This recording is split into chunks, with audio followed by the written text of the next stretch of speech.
Um, Hello and welcome back to the Paper Soprano podcast. I am your podcast host, and my name is Heidi, and it's great to see you. Oh my god, you look so good. Thanks for being here. Oh my god.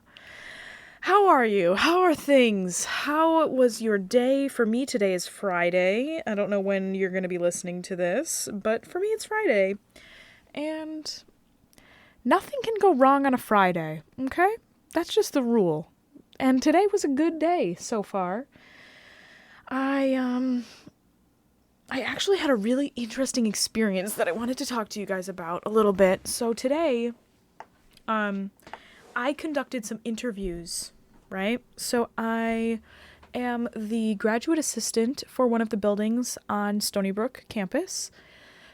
And today we were conducting interviews, and it was really interesting to be the interviewer. I've been an interviewer only a couple times before in my life, and I've, of course, been an interviewee many times, many more times. But, like, I wanted to just express to people, and maybe young people who might be listening to this who maybe have not been in an interview before, or maybe have only been in a couple. Interviewing is kind of like an art. Like, it's kind of like there's a whole process to it, and you really need to understand that you do need to, like, almost practice for an interview. Not almost. You really should practice for an interview. You should write out what you're going to say. You should look up typical interview questions. You should have some things written out about yourself, and also obviously have a up-to-date resume. Like, this is the bare minimum here. And you might be thinking to yourself, Heidi, obviously, like, I know this, blah, blah, blah, whatever.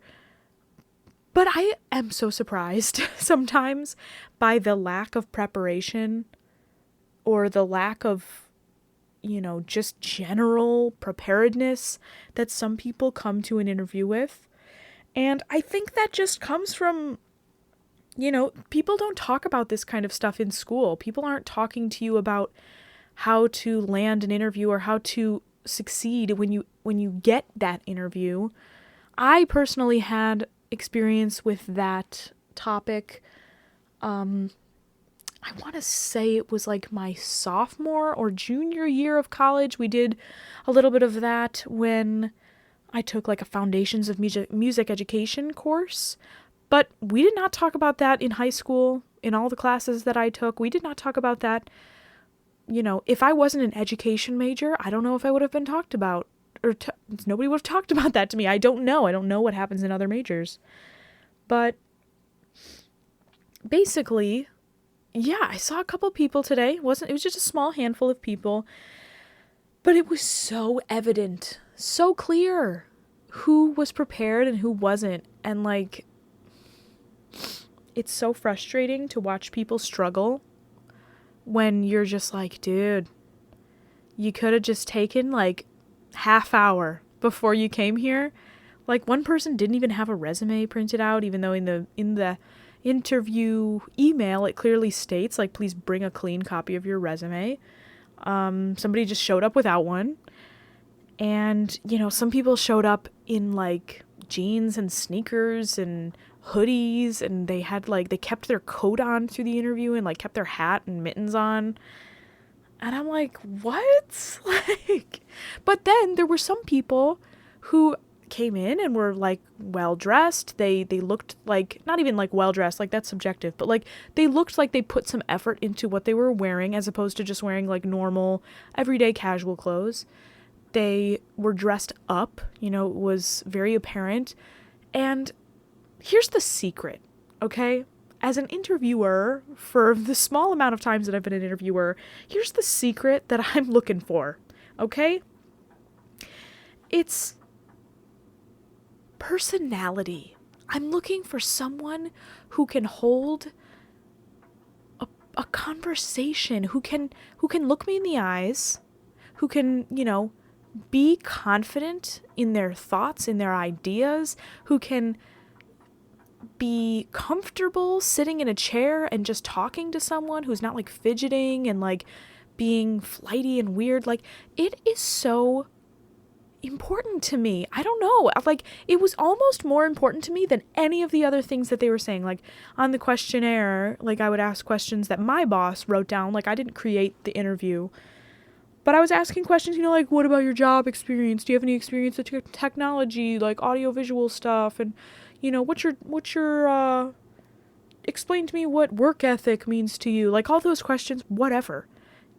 I was looking for someone who is going to be, like, with it, someone who gets it and who's like, hey, I'm just a person and I can have regular person conversations. You don't need to hold my hand. I'm not immature. You don't need to, explain things multiple times. I'm not trying to blow you off. Like, I want to be here for you. I want to please I want to do well for the system that you have in place. Like, I was looking for that kind of energy. You know what I mean?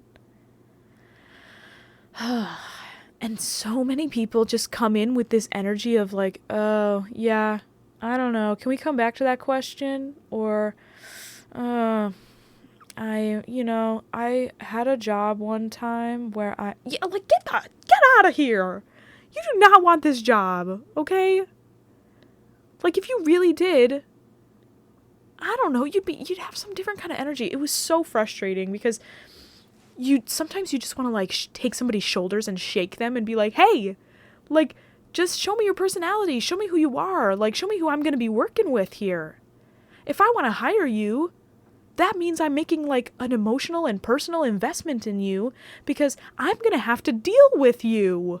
Like, I don't want to have to deal with someone who's like a wet paper towel. Like, I don't want to have to come into work and have to bark at someone to just do the bare minimum. I want someone who's going to be like with it and like on top of it and trying to do more than enough. This is my interview class, okay? Take everything with a grain of salt because I'm just one person here. But that's really how I felt today in that interview. But yeah, if anything, I would say just be yourself in an interview and show the panel your personality and why they would want to have you around all the time. Like, what can you bring to the table? So, yeah, that was my morning. Quite interesting, I must say. And what else did we do today? Oh, we had some good, productive cleaning. Yes. I got some things done around this apartment. I have been literally fighting with dishes non-freaking stop for like the past 2 weeks, and I think it's because I've started meal prepping. They don't tell you about this. They don't tell you about this when they're like, oh, you should like meal prep. You should like do meal prepping. They don't tell you about the mass amounts of dishes and literally the most annoying to clean Tupperware that you're going to have to freaking clean, and you're going to have to just scrub unbelievably so much because it's still like greasy when it dries and you have to wash it again, and it's like, what is this? Why can't this get clean?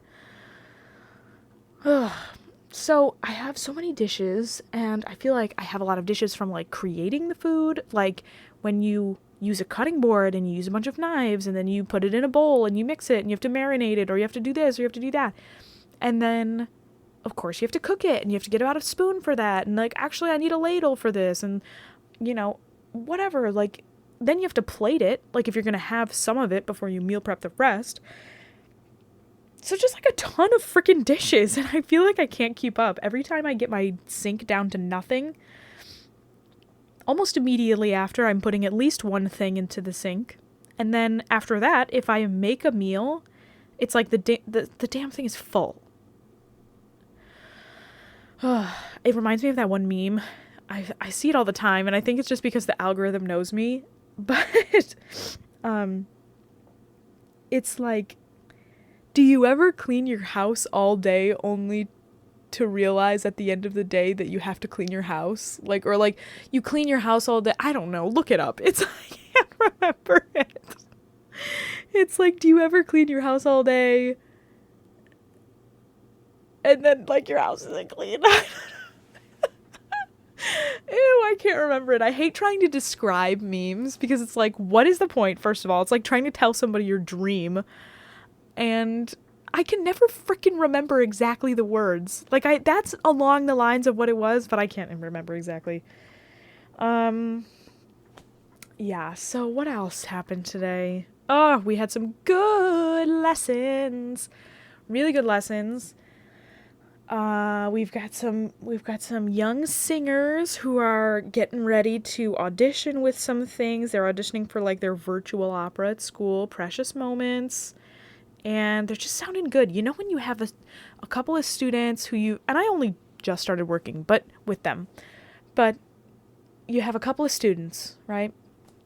And you know, you're trying to create a relationship with them. You're trying to earn their trust. You're trying to let them know that you know what you're doing and everything that you're doing is to their benefit. Like, I'm never going to do something that isn't going to benefit one of my students. But sometimes, you know, as a high schooler, sometimes it can get a little frustrating, especially over Zoom, like the communication errors or like the way that Zoom kind of like peaks out and like you can't necessarily hear all of the things or the sound cuts out or whatever, the delay, the lag, blah, blah, blah. Sometimes this is all very frustrating, and I just think that these kids that I'm working with are taking it so well. Like, they're doing such good things over Zoom, of all places. Like, it's amazing. And I kind of can't get over it because this is such a ridiculous medium to take a lesson in. I can't even really tell you how difficult it is for me to even hear them fully and completely. Like, I can hear them, but sometimes I can't. And sometimes even when I can hear them, it's like you can't hear the full scope of that kid's voice. You don't really know what they sound like through the internet. It's getting compressed. The sound is getting changed. It's not exactly their voice. So it's super hard to sometimes diagnose what they're doing. Even today, like, I was trying to like see what was going on inside of one of these kids' mouths because they were doing something strange with their tongue. And I was like, get closer to the camera. Like, I can't really see. Like, what are you doing there? Like, what is that? It's far away. And I was like, it was a hot mess, but like, we figured it out in the end. Like, if she was standing right next to me, I would have been able to address it immediately, you know? So it's just another bunch of hurdles, and I don't know how long y'all teach online lessons for or how long you teach lessons in person for. I usually teach lessons for an hour because I feel like that's my baseline. Like, I don't know. My lessons are just usually paced out to be an hour, and when I started working at Main Stage Studios, they have pretty much all half-hour lessons, and occasionally, like, some kids do 45-minute lessons. That's the biggest thing for me, is just, like, getting the timing right, you know? You can't really spend as much time as you want on, like, warm-ups or, I like to always warm up with body and then breath and then voice. So I want to take time on that because I think it's really important for young singers to build technique and to build like a good practice regimen and to understand what they're doing. And I think it's unsafe to just jump in and start singing repertoire. So yeah, it's a challenge for me to just like really condense what I'm doing without taking away any of the content, because I think it's all very important. So, but the kids are doing really good. Really good. And I don't have all kids. I have some older students, some elderly students, and they're all spectacular. Like, I just am having such fun interacting with these people. Yeah, so it's just been really good stuff, you guys. All right, let's do us a little read here. If you're new to the podcast, we do a daily minute sketch, and it is a minute sketch of great composers according to this book here by our girls Eva and Helen. Yesterday we had Chopin, and today we have César Franck. I don't recognize this name right off the read here. And the subtitle is no help. So the subtitle says, Pater Seraphicus. Okay. All right, here we go. In the dingy organ loft at St. Clothide, removed from the world's vanities by a steep, narrow stairway, César Franck was wont to sit for hours before his organ. As marvelous improvisations melted from his fingers, those who saw him surrounded, as it were with an aureole, while his listeners felt that the spirit of Bach had returned to earth. Ooh, that's high praise. But the organ loft was inaccessible. He was modest and retiring, concentrated upon his art, not fame, a teaching saint. So this gentle soul, the greatest French genius of his century, known as that little man who teaches at the conservatoire, whose trousers are often too short, was denied the satisfaction of being director of his department until he had taught harmony for some years. He saw Gounod depart, noisily disapproving, from a performance of his great oratorio Redemption, and was condemned to live laboriously in obscurity. But there was no resentment in his soul. César was born in Liège, Belgium, in December of 1822, and he attended the conservatory there and later the conservatory in Paris.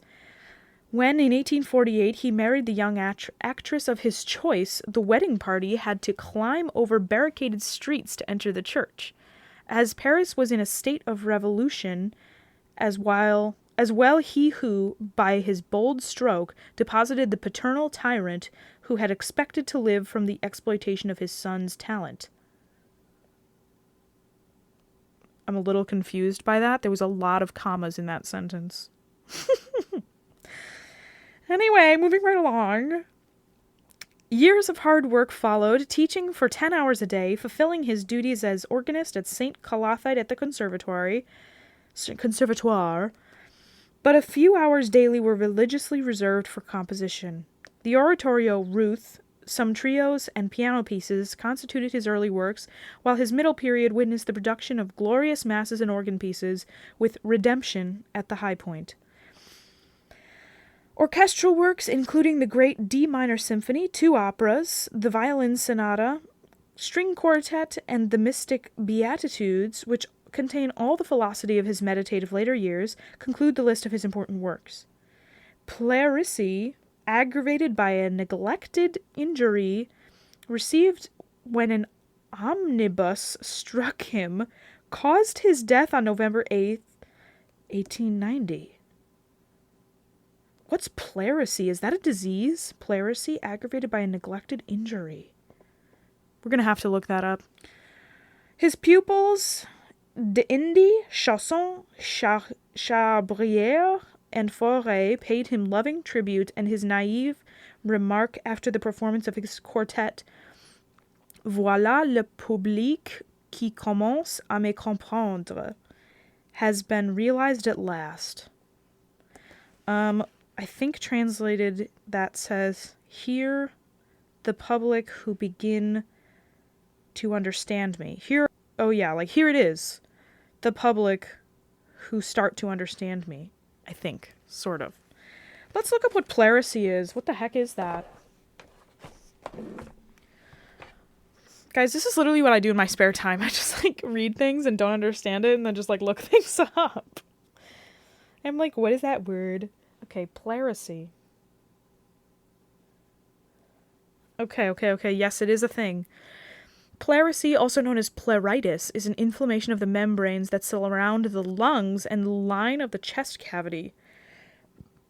This can result in a sharp chest pain while breathing. Occasionally, the pain may be a constant dull ache. Other symptoms include shortness of breath, cough, fever, weight loss, blah, blah, blah.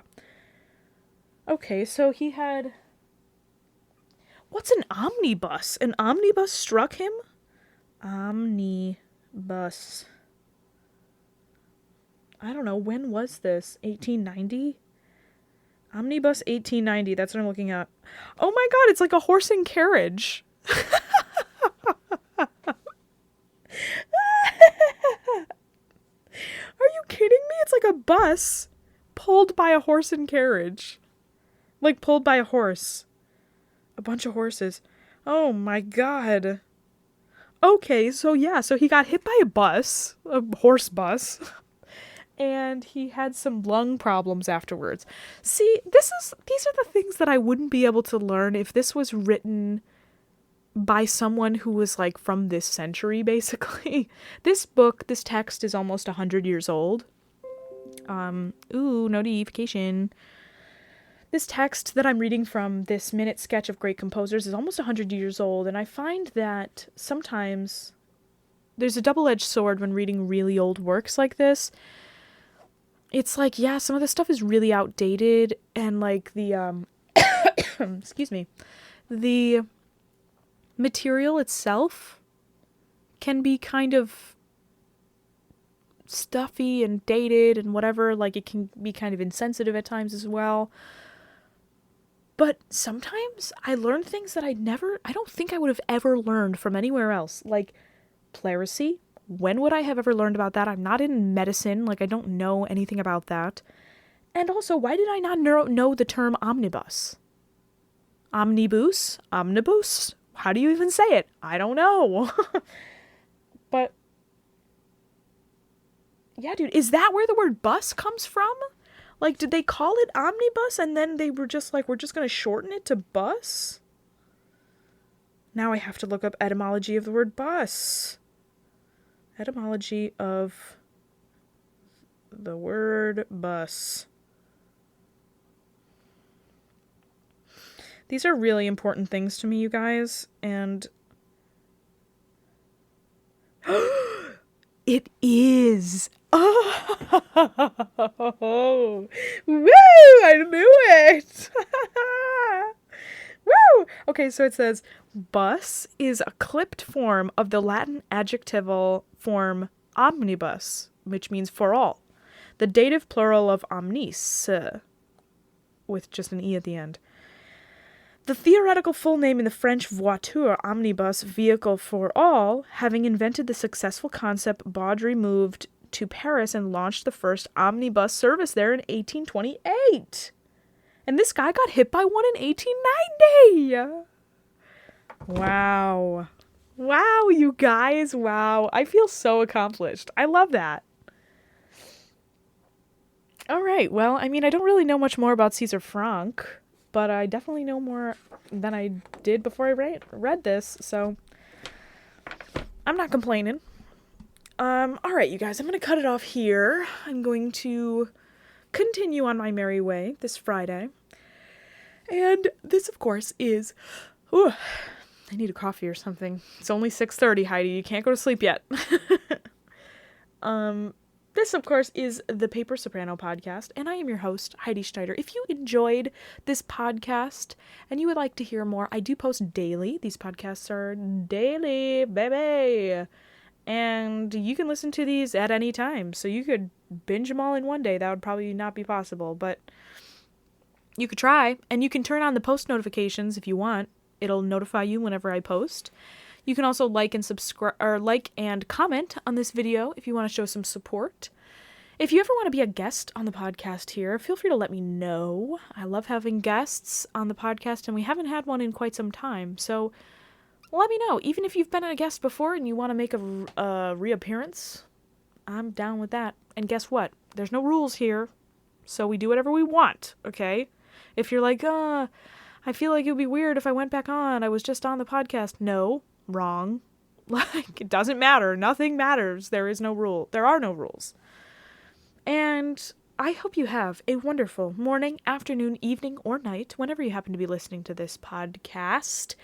My name is Heidi Schneider, and it has been a joy to chat with you today. I'm going to go get a drink of water because I'm feeling a little bit raspy. Just taught a bunch of lessons and recorded a 25-minute podcast. Okay, I love you, mean it. I'll talk to you guys tomorrow. Okay, bye.